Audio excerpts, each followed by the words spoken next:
Warnke here with PackGoats.com, and I'm doing a little happy dance because I finally figured out the feeder.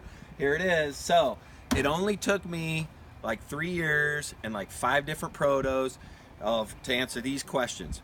How do you feed horned goats that'll feed multiple locations on the same feeder? So we're doing 2 things there. Horned goats, multiple locations on the same feeder. No waste, because I don't want a bunch of waste, because goats are super wasteful. They'll reach in, they'll eat, they'll pull out, falls on the ground. So we wanted their heads to stay in. That also allows for the biggest thing that's super hard is how do you keep babies out of there and do that. And then the last thing is how do you make cleanup easy. So here it is.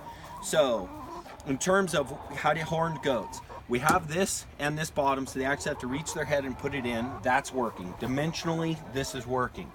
Secondarily, when one's in here, another one feels safe there, and another one feels safe there. I commonly have 4 goats eating at this one feeder, which is awesome. Really hard to do. If it was a line, there'd be one dominant goat, and he'd keep everybody else off of it. Nobody would feed, and I can feed 4 this way.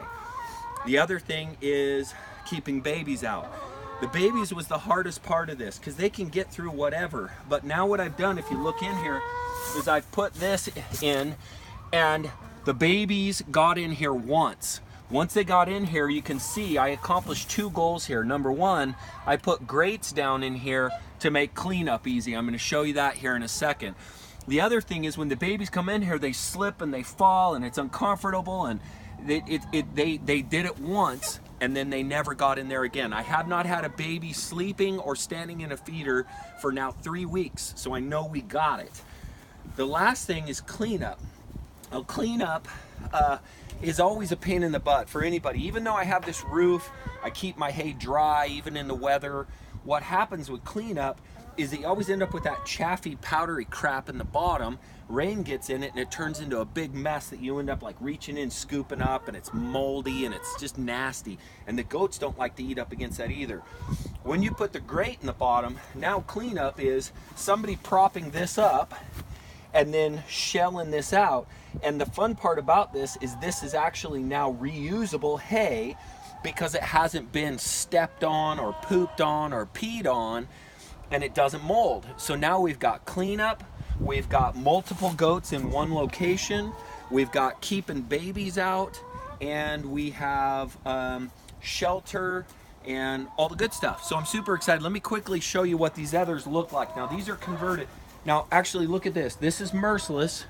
My biggest, most aggressive goat that won't let anybody feed next to him. But look right on the other side is one of my babies, one of my yearlings. And Blaze is super submissive.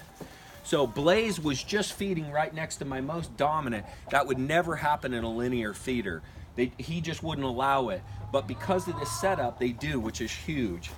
Now if you look over here as well, so this is more of my Boer goat design. So you got a goat with wider horns. So I got the V design here, and you can see my baby keeper outer is this angled piece. That's the key to keeping babies out. And this is my last. And remember, I pulled these apart and I put them together, and I've done multiple generations. This is the one that was my last test on could I keep babies out of this one, because my baby loves to get into this one. But if you look in here, what I did is I actually constructed kind of like an angular pyramid, and it's working really super well.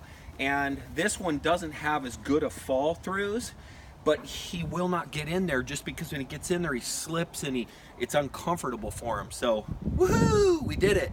So I'm probably gonna build a newer one, but just from you guys kind of seeing what I've done, dimensionally, it's not that difficult. I'll try to put something together in the future to give you a better example, but you really should be able to just look over the construction of the one that I built that's the most complete and be able to use yours today. So hopefully that helps.